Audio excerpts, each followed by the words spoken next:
Imagine waking up to an artificial sunrise, its soft glow illuminating the walls of your self-contained habitat. You glance out of a reinforced window, not at trees or bustling streets, but at an endless alien landscape. Rust-colored dunes stretch for miles, or perhaps you see the cold grey surface of the moon beneath a pitch-black sky. Above, Earth is nothing more than a distant blue dot, your former home. This isn't just science fiction anymore. The idea of a self-sustaining, human colony beyond Earth is closer than ever, with space agencies and private companies actively working toward making it a reality. But let's be honest, space isn't designed for human life. It's a vacuum filled with deadly radiation, extreme temperatures, and a lack of gravity. Any attempt to colonize it won't just be difficult, it will be the greatest engineering and survival challenge in human history. So how do we even begin? How do we take a species that has spent its entire existence in the comfort of Earth's biosphere and place it in a world where nothing is naturally suited for survival? What kind of technology, resources, and innovations would it take to turn barren alien landscapes into thriving human settlements? And more importantly, would we be able to sustain life, or are we setting ourselves up for an inevitable failure? In this video, we'll dive deep into the real challenges and solutions of space colonization. From radiation protection and artificial gravity to farming in space and the psychology of isolation, we'll explore what it would take to not just survive, but thrive beyond Earth. Strap in, because this is the future we might be heading towards, faster than you think. The harsh reality of space, why colonization is so difficult. Before we even dream of domed cities on Mars or spinning space habitats, let's talk about what we're really up against. Space is not just an empty void, it's an incredibly hostile environment. Unlike Earth, which provides air, water, gravity, and protection from cosmic threats, space offers none of these things. For humans to survive, we'll have to engineer an entirely artificial world from scratch. Radiation. The invisible killer. One of the biggest dangers of space colonization is radiation. On Earth, we're shielded by a thick atmosphere and a powerful magnetic field that deflects most of the harmful radiation from the sun and deep space. But on the Moon or Mars, there's nothing to stop cosmic rays and solar radiation from bombarding the surface. Exposure to these high-energy particles can cause DNA damage, increase the risk of cancer, and even lead to cognitive decline. So how do we protect colonists from this invisible killer? Scientists are considering several solutions. Underground habitats. One of the simplest ways to avoid radiation is to build underground. Lava tubes on the Moon and Mars could serve as natural shelters, shielding colonists from radiation while providing insulation against extreme temperatures. Radiation-resistant materials. Scientists are developing advanced materials like polyethylene and water-rich compounds that can absorb cosmic rays. Future space habitats might have walls made of these materials to provide better protection. Artificial magnetic fields. Some researchers believe that generating a magnetic field around a colony similar to Earth's natural shield could help deflect harmful radiation. While this technology is still in its infancy, it could be a game-changer for space settlements. Gravity. The silent threat to human health. Humans evolved under Earth's gravity, and our bodies are designed to function under that specific force. But in space, things get complicated. The Moon has only 16% of Earth's gravity, while Mars has about 38%. This reduced gravity might sound fun. Imagine jumping 3 times higher than normal. But in reality, it's a serious health hazard. Long-term exposure to low gravity causes muscle and bone loss. Without the constant pull of gravity, astronauts lose muscle mass and bone density, making them weaker over time. Fluid redistribution. In microgravity, bodily fluids shift upwards, causing puffy faces, swollen heads, and even pressure on the eyes that can lead to vision problems. Heart and circulatory issues.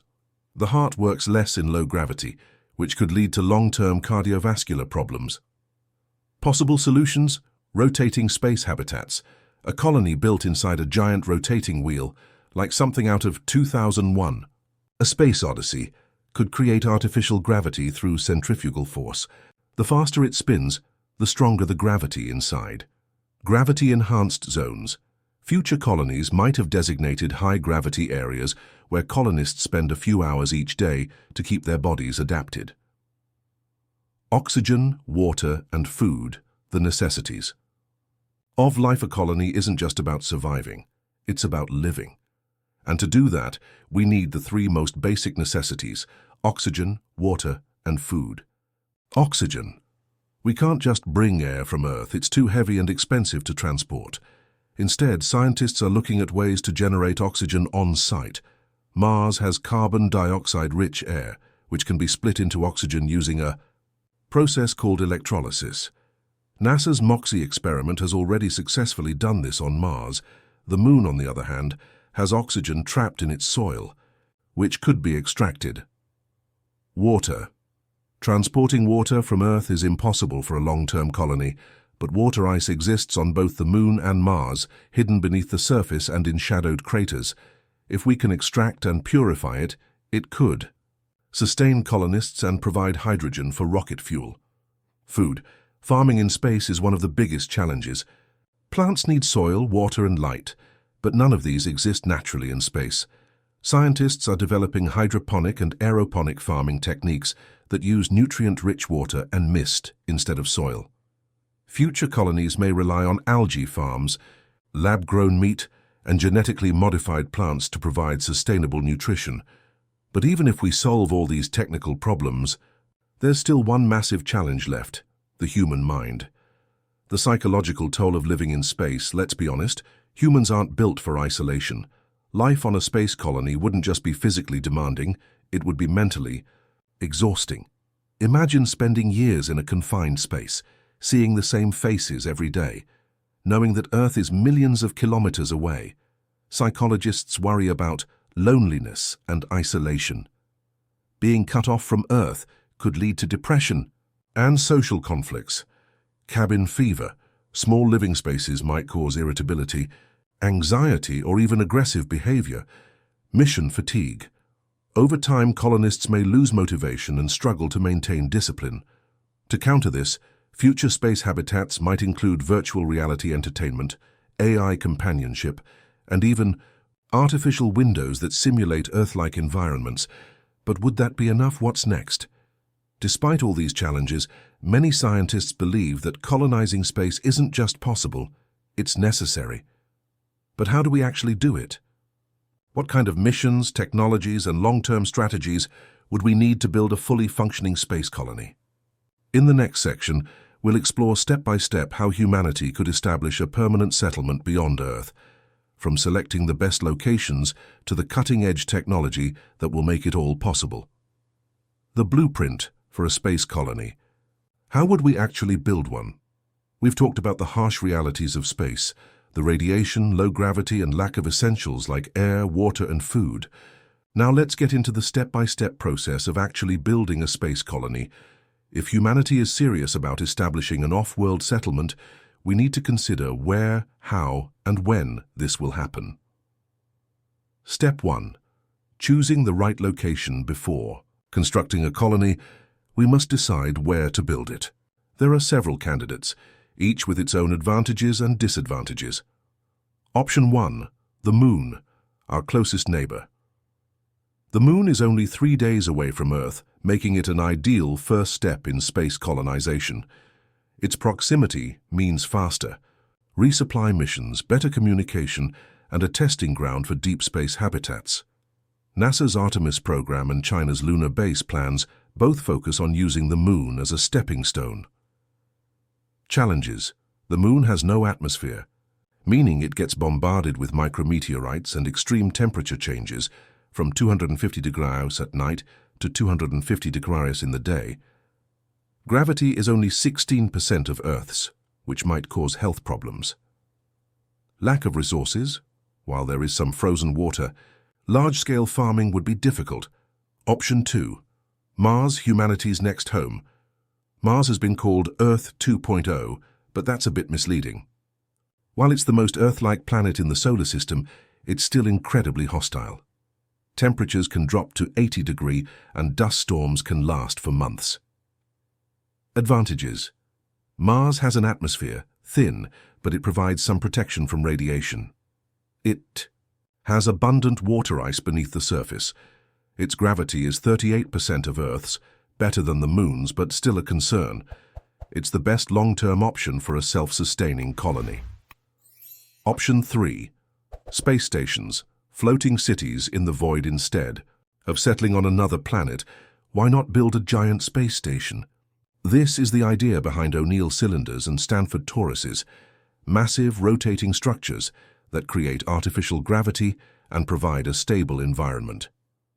Advantages can be placed anywhere, such as in Earth's orbit, the Moon's orbit, or near asteroids, can be designed for human needs, with controlled gravity, radiation shielding and ecosystems, could serve as interplanetary rest stops between Earth, the Moon and Mars. Disadvantages. No natural resources. Everything has to be transported or mined from asteroids. Building them would be extremely expensive and complex. So which option is best? Most experts agree that the Moon will be our first step, followed by Mars for long-term colonization. Space stations, on the other hand, might serve as waypoints or spaceports rather than full-fledged homes. Step 2. The EEE. First missions, setting up infrastructure. Once a location is chosen, the next step is sending robotic missions to prepare the ground before humans arrive. Think of this as terraforming light. We're not changing the planet, but we're setting up the essentials for survival. Mining and resource extraction robots will dig for water ice, which can be turned into drinking water, oxygen and rocket fuel. Hydrogen and oxygen mix. 3D printers will construct habitats using local materials, regolith on the Moon, Martian soil on Mars. This reduces the need to send heavy materials from Earth. Power generation solar panels will be deployed. On the Moon, they work best near the poles, where there's near-continuous sunlight. Small nuclear reactors may be used for constant power, especially on Mars, where dust storms can block sunlight for weeks. Building the first habitats at first, astronauts will live in prefabricated bases brought from Earth, similar to the International Space Station, ISS. But in the long term, permanent shelters will be built using local materials. Lava tubes on the Moon and Mars could serve as natural protection from radiation. Inflatable habitats could provide temporary housing while construction progresses. Underground. Bunkers may be necessary for long-term survival. Step 3. Making the colony self-sustaining. A true space colony must be self-sufficient. The biggest challenge is making sure that humans don't depend on constant shipments from Earth. Growing food in space hydroponics and aeroponics. Instead of soil, plants can grow in nutrient-rich water or mist. NASA has already grown lettuce on the ISS. Greenhouses with LED lights. Since there's little natural light on the Moon or Mars, we'll need artificial sunlight, algae and fungi. Microorganisms like spirulina and mushrooms could provide high-protein, low-maintenance food. Sources 2. Manufacturing and recycling. To avoid depending on Earth for supplies, colonies must recycle everything. Air will be constantly filtered and replenished, just like on the ISS.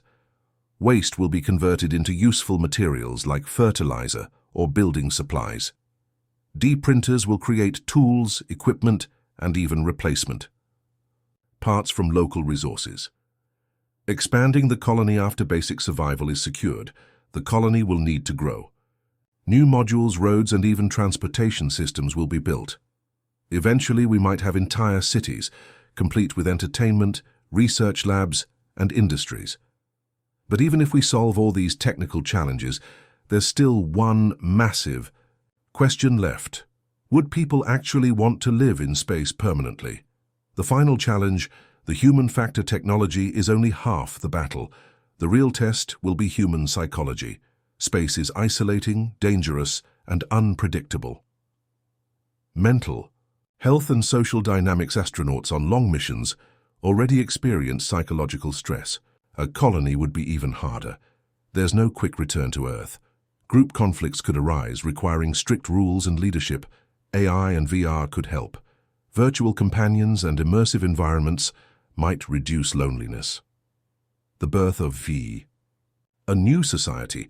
Would Martian colonists still see themselves as Earthlings?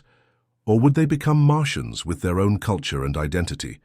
Could space colonies become independent nations, separate from Earth? How would laws and governments function? Who would be in charge? These questions remain unanswered, but one thing is clear. If humans truly become a multi-planetary species, it will change civilization forever. What's next? We've covered how we could build a colony, but what about the long-term future? Could we terraform Mars, turning it into a second Earth? Could space colonies become intergalactic civilizations, or will we face challenges so great that colonization remains just a dream? In the final section, we'll explore the far future of space colonization, including the possibility of terraforming planets, colonizing asteroids, and even building massive space megastructures like Dyson spheres. The future of space colonization. What comes next? With a stable colony, the next step is expansion. Here's what the future could look like. 1. Terraforming. Mars releasing greenhouse gases to warm the planet, creating artificial magnetic shields for radiation protection, developing breathable air through engineered ecosystems, colonizing the asteroid belt, mining asteroids for resources like metals and water, building space habitats using asteroid materials, space megastructures, O'Neill cylinders, rotating space cities with artificial gravity, Dyson spheres, structures around stars to harness their full energy, interstellar expansion, using nuclear or light sail technology for deep space travel, searching for habitable exoplanets as Earth-like homes. The journey is long, but if we succeed, humanity could become a multi-planetary spacefaring civilization.